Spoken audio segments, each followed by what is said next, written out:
tonight, so. My question is about the joint program with the Turkish universities and some programs in the SUNY campuses. So you mentioned like about 27 programs. Yes. Have a joint degree program with the Turkish Right. universities. But those people is getting the same degree, same. They are getting 2 diplomas on the same major. Yes. So I look at agreement in the higher education council in Turkey. There is no extension. Is it possible? Because when I talk to some of the students, some of them they would like to come here and make a double degree in the second major. So they may stay here 1 more extra year. Is it possible for them, to make this kind of agreement so they can get the second diploma with the different major? Everything is possible.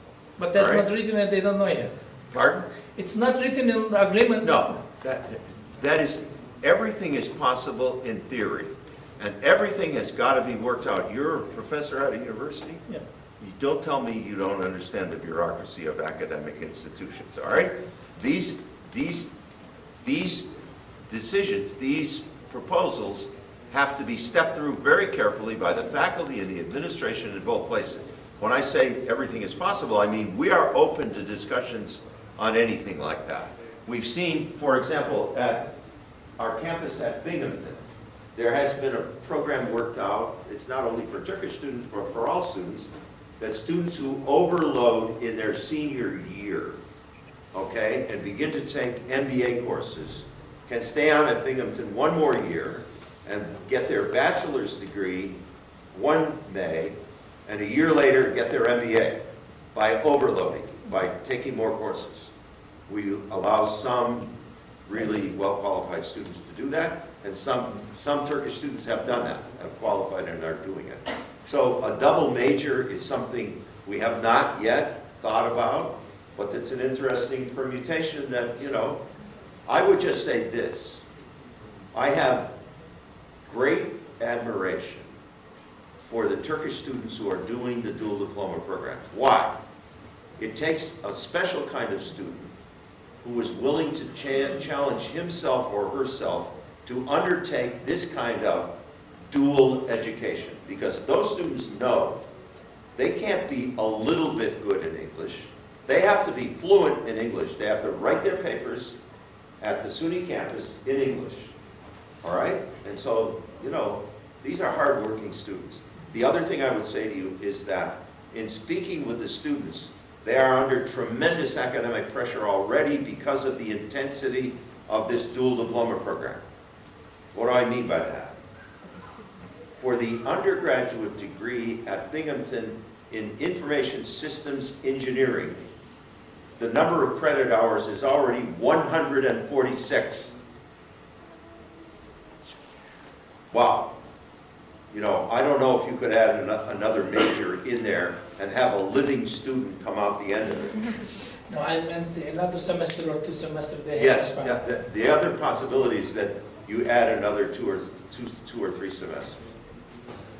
Okay, thank you. One more comment that I want to say about the 95% the success rate of the Turkish student. Right. Because same rate is true for Turkey.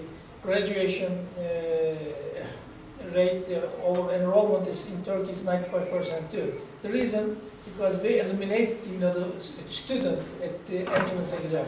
Almost 1.5 to 2 million people is taking entrance exam to the university, and only 200 to 300 people is able to enter the university. Yes. So the people is coming here. The best of those are coming here. So then, they should be actually 100%, except a couple percent. Well, I can give you the names of the 5%.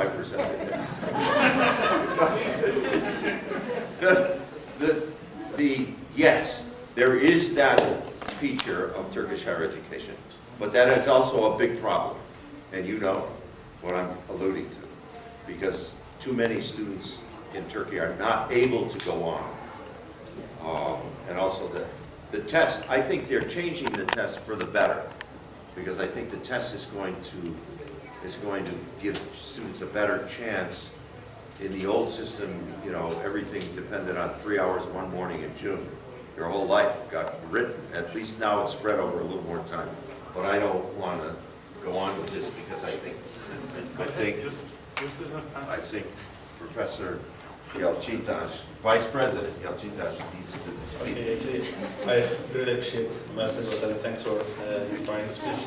And now, after actually all the presenters, finish their speeches, we will have the question and answer session. So let's listen now. I would like to invite Dr. Guven Yalcintas. He's the Vice President for Technology Transfer at SUNY Research Foundation. We are delighted to actually have him here.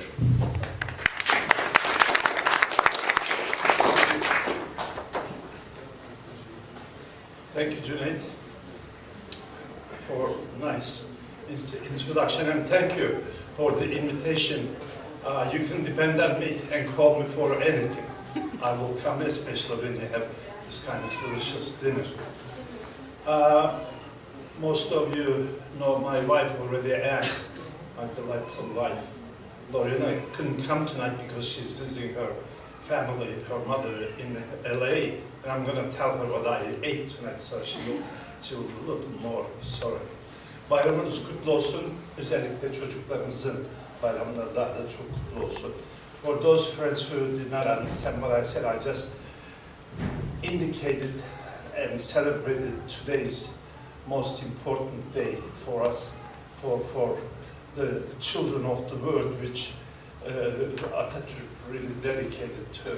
I just want to say a few things about the special part of today. Just imagine at a time that when everybody in the world thought that the Sultan of Ottoman Empire was the shadow of the God on the earth, this general comes up and say that I'm going to establish a republic and democracy. And today is the 90th year of that democracy. He was successfully finished his mission and formed the first assembly today, and he dedicated to the children of the world. That's a tremendous really day. You think Obama is having some opposition? Just think what kind of opposition Atatürk had in his day. Almost nobody believed him. Just a few friends followed him. Even his mother said, "Son, what are you doing against our Sultan?"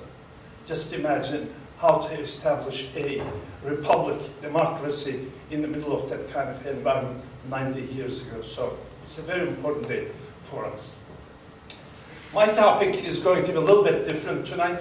I will be talking about the innovation and entrepreneurship, because I really believe in next century, or the century that we entered in, we cannot manage it if we do not consider our education system, whether in this country, in Turkey, or anywhere else in the world. If we don't include innovation, innovative teaching, and in other innovation and entrepreneurship. What is innovation and entrepreneurship? I'm going to describe from the day-to-day work that we perform in our office, and then I will give you a little bit of examples in terms of what we do, how we do it, and why it's so important. And then I'll try to tie that to Turkish higher education and what is going on in Turkey in that sense.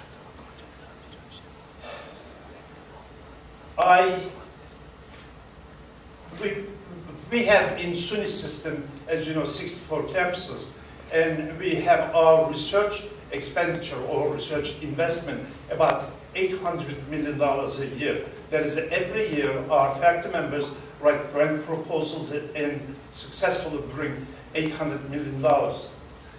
According to a simple formula that we have, every $2 million bring one invention. There is the eureka moment.